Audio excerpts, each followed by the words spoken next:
인생을 풍요롭게 살아가기를 원하는 사람들은 내가 죽기 전까지 이 일은 꼭 해야 되겠다 하는 버킷 리스트를 만들어 놓고 그것을 실행해 나가면서 그 안에서 보람을 찾습니다. 그런데 여행을 좋아하는 사람들이 죽기 전에 꼭 가보고 싶은 버킷 리스트 상위권 가운데 남미 볼리비아에 있는 우유니 지역에 있는 소금 사막을 일컫습니다.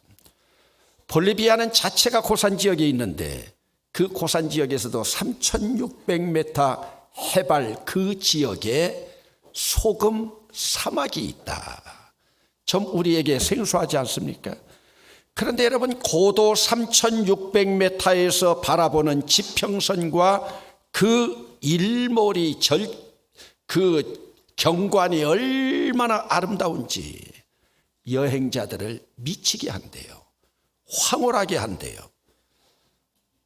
페루의 마추픽추를 향하는 고산지대에서도 소금을 만드는 염전을 보면서 제가 생소하고 놀랐습니다. 어떻게 산에서 소금을 캘 수가 있을까? 의아스럽기도 했지만은 과학적으로 진단해 보면 이 소금산이 이전에는 바다였는데 지구의 지각 변동으로 인해서 바다가 산이 되고 산이 바닷속으로 들어가다 보니까 소금 사막이 되고 소금 산이 되었습니다. 여러분, 이전부터 소금이라고 하는 것은 우리 인간에게 참 중요한 생필품이었습니다. 소금은 인류 역사와 함께 해왔습니다. 여러분, 인류 역사에서 가장 오래되고 험난한 교역로가 차마 고도라고 하는 그 교역로가 있습니다. 중국 서남부 지역인 스촨성과 윈난성에서부터 시작해서 티베트를 넘어 네팔과 인도 그리고 유럽에까지 이르는 그 육상 무역로였습니다. 실크로드가 동양의 비단과 향료를 가지고 유럽까지 이어졌다고 하면은 차마 고도는 그 차와 말 그리고 거기서 꼭 빠지지 않는 것이 그들이 교역했던 것 가운데 소금이 있습니다. 또 차마 고도의 길을 걷는 마방들, 눈길을 100일 이상씩 그들이 걸어가면서 여행을 하면서 그들에게 꼭 필요한 필수품도 소금이었습니다. 우리나라는 일반적으로 너무 짜게 먹는 것 때문에 요즘 음식을 싱겁게 먹는 것을 장려하고 있지만 우리 인체에 소금이 없다면 우리는 죽게 됩니다. 소금은 우리 생명과 직접적으로 연관해 있는 우리의 필수품입니다. 그러면 왜 우리 주님이 너희는 세상의 소금이다 이렇게 말씀하셨을까요? 사실 오늘 성경 본문에 나와 있는 이 말씀은 앞에서 우리가 지금까지 8주 10주 동안 공부해왔던 산상보훈 팔복과 연관하지 않으면 바르게 해석할 수가 없습니다. 오늘 본문이 산상보훈과 연관이 되어 있지 않다면 예수 믿는 우리를 향해서 사실 예수님은 너희는 보석이다, 너희는 세상의 금강석이다, 너희는 세상의 다이아몬드라고 말씀하여 옳았습니다. 그런데 우리 주님은 우리 생활에서 흔해 빠진 소금을 들고 나오셨습니다. 그러면 왜 우리 주님은 그 흔해 빠진 소금을 들고 나오셨을까? 여러분, 소금을 과학적으로 분석해 보면 여러 가지 역할과 기능이 있지만 그 중에서도 가장 중요한 것이 소금의 맛 그리고 방부제 역할입니다. 여러분, 소금이 들어가지 않으면 맛을 낼 수가 없죠. 여러분, 한번 소금으로 간이 되지 않은 음식을 먹는다고 여러분들이 생각해 보세요. 사람이 이런 음식만 먹고 살아갈 수가 없습니다. 소금기가 들어가지 않으면 생명에도 치명적입니다. 그러면 여러분, 여기에서 주시는 우리 주님의 메시지가 무엇입니까? 너희는 세상에서 맛을 내는 사람이다. 바로 그 의미입니다. 우리가 세상에서 무엇으로 맛을 낼 수 있을까요? 여러분, 세상에 맛들인 사람들이 오늘 여러분들에게 무엇으로 여러분들을 즐겁게 해줍니까? 세상에서 맛들였다고 하는, 세상에 취해 살아가고 있는 사람들, 그들의 맛이 무엇일까요? 돈맛, 부동산 맛, 재산 맛, 부자 맛, 권세, 명예. 여러분, 이런 것들은 잠시 잠깐 있다가 다 사라져버릴 것들입니다. 오늘 우리 주변에서 맛을 내는 사람들, 정말로 맛을 내어서 나를 즐겁게 해주고 행복하게 해주고 그와 같이 있으면 기뻐 뛸 수 있는, 그냥 있기만 해도 재미있는 그러한 사람들. 여러분, 세상에서 부동산 맛들인 사람들, 돈에 맛들인 사람들, 주식 투자에 맛들인 사람들, 잠깐은 그들과 즐거울 수 있지만 우리도 인간인지라 그들과 우리는 비교의 대상이 되기 때문에 결국은 그들과 만나서 행복하지 않습니다. 스트레스만 더 받을 뿐입니다. 그러면 여러분, 세상에서 맛을 내는 사람이 누굽니까? 이 답을 하기 전에 너희는 세상의 소금이라 말씀하실 때 너희가 누굽니까? 지금 예수님이 말씀하시는 너희는 우리가 지금 공부하고 있는 마태복음 5장 1절 2절에 나오고 있는, 무리가 예수께로 나오시니 예수께서 산에 올라가 앉으시니 제자들이 나온지라, 지금 예수님이 하시는 말씀을 듣는 자들은 예수님의 12 제자와 예수님을 따라서 산에까지 올라온 무리들입니다. 그런데 그 산에까지 올라온 그 무리들이 오늘 말씀을 듣는 대상이 되어 있는데, 이들은 모두가 갈릴리 사람들입니다. 예루살렘에서 온 사람들 아닙니다. 사실 지금 예수님을 따라서 산에까지 온 이들, 당시 대제사장이 누구인지, 총독이 누구인지, 황제 정도야 이름은 들어서 알겠지만 한 번도 본 적이 없는 순수한 시골 토박이들입니다. 지금 그들이 입고 있는 옷도 남루하기 짝이 없습니다. 어찌 보면 가난뱅이들입니다. 여러분, 당시 권력자들요, 예수님 따르지 않았습니다. 그런 가난한 자들을 향해서, 남루한 옷을 입고 있는 자들을 향해서 너희가 세상의 소금이라고 말씀하시고 있는 것은, 지금 예수님은 그들을 바라보면서 너희가 세상의 희망이다, 너희가 세상의 소망이라고 말씀하고 계신 거예요. 여러분, 상황적으로 이해가 됩니까? 가난뱅이들을 모아놓고 너희가 세상의 소망이라, 너희가 세상의 희망이라. 여러분, 얼마 전에 노회 경내에 있는 한 교회, 제가 대리 당회장을 맡고 있어서 그곳을 방문해서 설교를 한 적이 있습니다. 그런데 그 교회는 수성구에 있는 아파트 숲에 들어있어서 구성원들이요, 얼마나 젊은지 몰라요. 우리 교회에서 여러분들 앉혀놓고 가서 설교하다가요, 거기 가서 설교하는데 얼마나 구성원들이 젊은지. 그러면 여러분, 그 사람들을 젊다고 판단하는 기준이 뭡니까? 우리 교회랑 비교하니까 젊다는 거예요. 그러면 또 사람들이 이야기합니다. 젊은 사람들이 많이 있는 교회, 나이 든 사람들이 많이 있는 교회 가운데 어느 교회가 교회의 역할을 바르게 해나갈 수가 있을까? 많은 사람들, 젊은 사람들 모이는 교회가 교회 역할 잘 할 거라고 생각하고 있습니다. 물론 잘하기도 합니다. 그러나 박력은 있고 활기는 넘칠까 모르지만 우리 주님은 늙었다 젊었다는 것 가지고 교회 역할의 판단 기준으로 삼지 않습니다. 우리 주님의 판단 기준은 뭐냐? 나이가 아닙니다. 누가 세상에서 맛을 내고 있느냐? 우리 주님은 아무리 늙어 노인이 돼도 세상에서 맛을 내면서 살아가면 주님의 기준은 그거예요. 아무리 젊고 활력이 있어도 세상에서 맛을 내지 못하고 있는 자들 주님께서 인정하지 않습니다. 그러면 여러분, 여기서 전제하고 있는 세상의 맛을 잃지 않는 것이 무엇입니까? 그 맛을 잃지 않는 것이요, 심령이 가난하고 애통하고 온유하고 의에 주려 보고 긍휼히 여기고 마음이 청결하고 화평하게 하고 의를 위해서 박해를 받아본 심에 온의 궁마화의 이 삶을 살아가는 자들입니다. 이 행복의 8단계의 사닥다리를 오른 사람들이 바로 세상에서 소금이라고 하는 말씀이에요. 여러분, 칼을 쓰는 자 칼로 망합니다.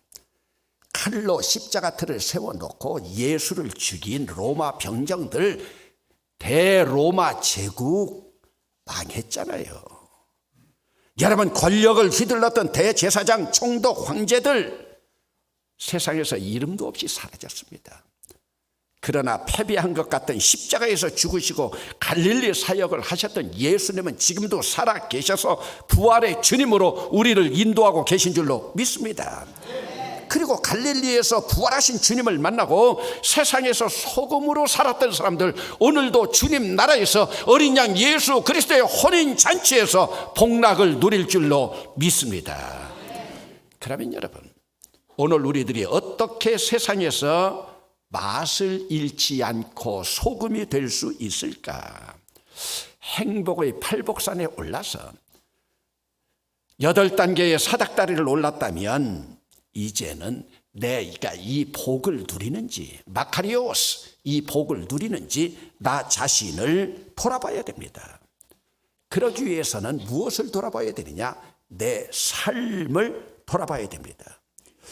오늘 말씀 가운데 너희는 교회의 소금이라, 우리 주님이 그렇게 말씀하지 않으셨습니다. 우리는 세상의 소금이지 교회의 소금이 아닙니다. 여러분, 교회에서는요 누구나 소금 될 수 있습니다. 교회 안에서 맛을 잃지 않은 소금 목사, 소금 장로, 소금 권사, 소금 집사, 소금 아버지, 소금 어머니 될 수 있습니다. 그런데 우리 가정에서, 내 삶의 자리인 이 세상에서 소금의 맛을 그대로 간직하고 있는가? 여러분, 우리의 삶의 터전 세상이지 교회가 아닙니다. 예배당이 아닙니다. 교회에서의 천사 노릇 아무나 할 수 있습니다. 그러나 세상에서의 천사 노릇, 그래서 주님께서 사도 바울을 통해서 말씀하지 않습니까? 너희는 이 세대를 본받지 말고, 세대를 본받아서는 소금 교인이 될 수가 없습니다. 여러분, 어떤 목사가 자기 교인들의 자화상을 이렇게 그렸습니다. 월요일은 아담처럼 선악과를 탐하고, 화요일은 가인처럼 형제를 미워하고, 수요일은 다윗처럼 음욕을 품고, 목요일은 아간처럼 남의 물건 탐하고, 금요일은 아나니아 삽비라처럼 하나님을 속이고, 토요일은 가론 유다처럼 하나님께 분을 품고 배반하다가 주일에 와서 하나님 죄송하다 하며 살더라는 것이 자기 교인들의 자화상이라고 하는 한 목사님의 고백입니다. 여러분, 오늘 우리 모습 아닙니까? 세상에 살면서 세상 속에 동화되어서 세상 속에서 함께 썩어져 간다면 우리는 소금의 맛을 이미 잃은 것입니다. 소금 맛을 잃으면 그 자리는 썩게 됩니다. 죄가 들어와서 오염되어 부패됩니다. 여러분, 지금도 우리나라 전국이 쓰레기 대란을 준비해야 될 그러한 어려움에 처해 있습니다. 여러분, 쓰레기 모여진 곳에 얼마나 악취가 심합니까? 그러면 그 자리에 예수 믿는 자들은 다시 들어가서 방부제 역할을 감당하는 소금을 그 자리에 뿌려야 합니다. 여러분, 소금은 맛만 내는 것이 아니라 방부제 역할도 합니다. 그러기에 우리는 세상 살아가면서 썩어가는 세상을 바라보는 것만 아니라 우리 스스로 들어가서 방부제 역할까지 감당해야 돼요. 여러분, 레위기에 보면 제사법이 나옵니다. 그 제사법 가운데서도 소제를 드릴 때 보면은 반드시 소제 드릴 때는 소금이 있어야 됩니다. 소금이 없으면 소재를 드리지 못합니다. 여러분, 소재가 무엇이에요? 밀가루를 비롯한 식물, 이것으로 하나님 앞에 드리는 제사입니다. 그러면 식물에 소금을 뿌리는 이유가 무엇입니까? 여러분, 식물을 죽이기 위해서입니다. 번제나 화목제를 드릴 때에 살아있는 짐승을 반드시 죽여야 되지만, 여러분, 말 못하는 식물 더 죽일 게 뭐가 있습니까? 그래도 하나님 앞에 바쳐지는 것은요, 말 못하는 식물이라도요 더 죽여야 된대요. 여러분, 배추에다가 여러분 소금 뿌리는 거 왜 뿌립니까? 숨 죽이려고요. 그런데 그 배추 숙성된 그 김치로 만들어가지고 더 숙성시켜서 더 죽이는 것은 뭡니까? 여러분, 완전히 죽어야 된다는 거예요. 하나님 앞에 드려지는 제물은 철저하게 죽어야 됩니다. 그러면 그 죽은 자리에서 또 다른 생명이 돋아나게 되어 있습니다. 이것이 철저한 예수 그리스도의 십자가와 부활의 원리입니다. 여러분, 죽어가는 곳에는 새 생명이 납니다. 오늘 우리는 얼만큼 죽어가고 있습니까? 예루살렘에서 갈릴리로 향하신 부활하신 예수 그리스도, 너희들이 갈릴리 오는 것처럼, 너희들이 낙향하는 것처럼 너희 자신을 죽여야 된다는 말씀이에요. 여러분, 내가 소금이 되어 부패된 곳에 뿌려질 때 내가 방부제가 되어서 부패를 막을 수가 있습니다. 그러기에 우리 주님은 너희는 세상에서 소금이 되라, 소금이 되라고 명령법 쓰지 않았습니다. 너희는 세상의 소금이라고 하는 서술문을 그대로 사용하셨습니다. 여러분, 소금이 되기 위해서 노력한다고 소금 되는 것 아니에요. 애쓰고 수고한다고 되는 것이 아닙니다. 내 인격이, 내 성품이, 내 기질이 소금이 돼야 되는 거예요. 그래야 이 세상에 영향력을 미치게 됩니다. 여러분, 잠시 소금 된다고 노력해서 되는 게 아니에요. 내 인품이, 내 성품이, 내 성격이 소금이 되어서 그것이 세상에 나갈 때 영향력을 미치는 것입니다. 그러기에 기독교는요, 은둔의 종교가 아닙니다. 세상으로 나가야 됩니다. 내 영성, 내 경건을 위해서 깊이 숨어서 숲속으로 들어가는 것이 아니에요. 그렇기 때문에 기독교는 도피하는 은둔의 종교가 아닙니다. 기독교는 내가 세상에 나가서 나로 말미암아 새로운 영향력을 끼치고 그 영향을 받는 사람이 있어야 돼요. 이 성품이 부활절에 갈릴리에서 만난 예수님이 원하시는 사람들의 성품입니다. 그렇다고 기독교인들이 세상으로 다 나간다고 세상 속에서 세속화되어서 세속주의자로 살아가서는 또 안 됩니다. 카멜레온 보세요. 자기가 처해진 환경에서 자기 생명을 구하기 위해서 늘 색깔이 변해지지 않습니까? 세상에서는 이런 사람들을 처세술 강한 사람이라고 합니다. 그러나 이런 부류들은 처세술이 밝은 것이 아니요, 기회주의자들이에요. 자기에게 유익한 기회만 돌아오기만 하면 기회를 잡는, 그래서 여러분, 정치인들 가운데서도 철새 정치인들이 있지 않습니까? 철새가 철을 따라서 자기 유익한 것을 찾아 나서는 것처럼 이런 사람들은요, 지조가 없어요. 목표가 없어요. 기회를 따라서 언제나 배신합니다. 언제나 편가릅니다. 언제나 형제의 뒤에, 친구 등에 칼을 꽂는 사람입니다. 그러니 소금의 역할을 감당해 나간다. 이것은 부패한 곳을 정화시키기 위해서 자기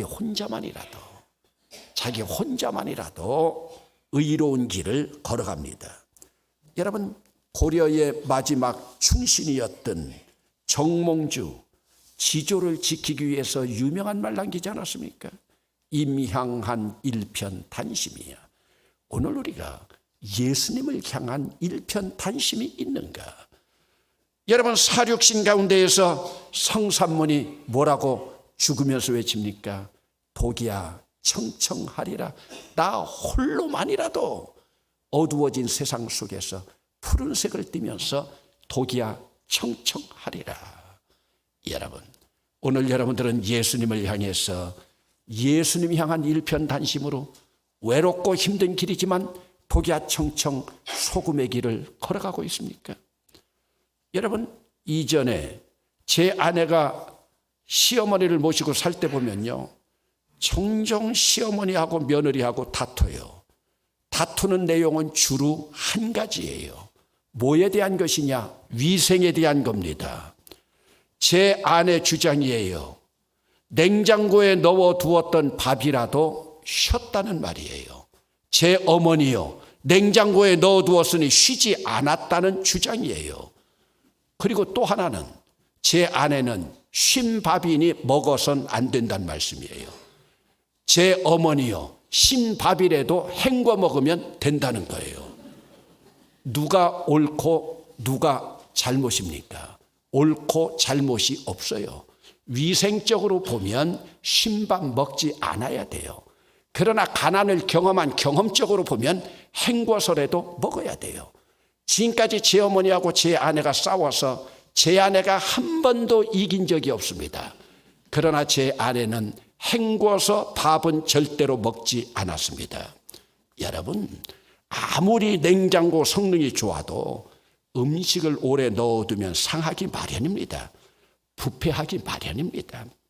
여러분, 아무리 여러분들이 예배당 오래 다녀도, 예배당에서 오래 생활해도 부패할 수 있습니다. 여러분, 이것이 바로 우리의 모습입니다.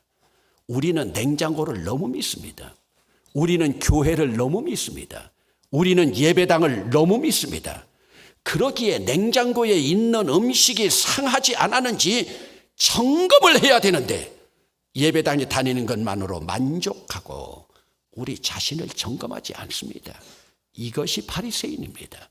이것이 사두개인입니다. 여러분, 그러면 무엇을 점검해야 되는가? 여러분, 내가 다른 사람들에게 얼만큼 감동을 주면서 영향력을 끼치고 있는가?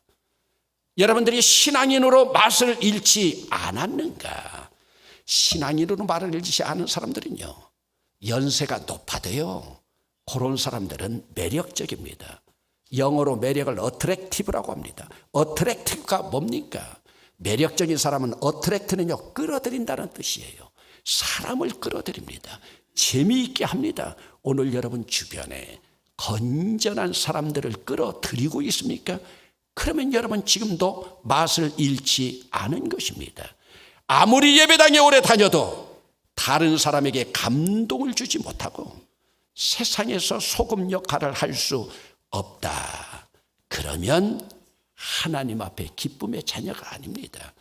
부활절부터 시작해서 기쁨의 50일입니다. 내 일생에 단 한 번만이라도 감동을 주어야 됩니다. 평범한 감동이 아닙니다. 여러분, 깊은 감동입니다. 두 부부가 수십 년을 고생하면서 살아도 한 번만 감동 주면 그 감동 받은 깊은 감동 가지고 살아가는 모습들을 많이 봅니다. 여러분, 나는 예수 믿는 사람으로 얼마나 깊은 감동을 주어서 그 이미지로 살아가고 있습니까? 여러분들은 여러분의 목사를 얼마큼 감동시켰습니까? 여러분들의 남편을 얼마큼 감동시켰습니까? 오늘 여러분 자녀들이 부모에게 감동받은 어떤 이야기를 여러분들에게 하고 있습니까? 너희는 세상의 소금이라. 이 말씀은 너희는 세상에서 감동으로 영향력을 미치는 사람이라고 하는 말씀입니다. 오늘 나는 얼만큼 감동을 주고 있는가? 부활의 기쁨은 이 감동의 계절을 회복하는 철기입니다. 여러분, 오늘 우리의 발걸음이 감동의 발걸음이 되어서 다른 사람들에게 영향력을 끼치는 소금의 맛을 간직할 수 있기를 주의 이름으로 축원합니다.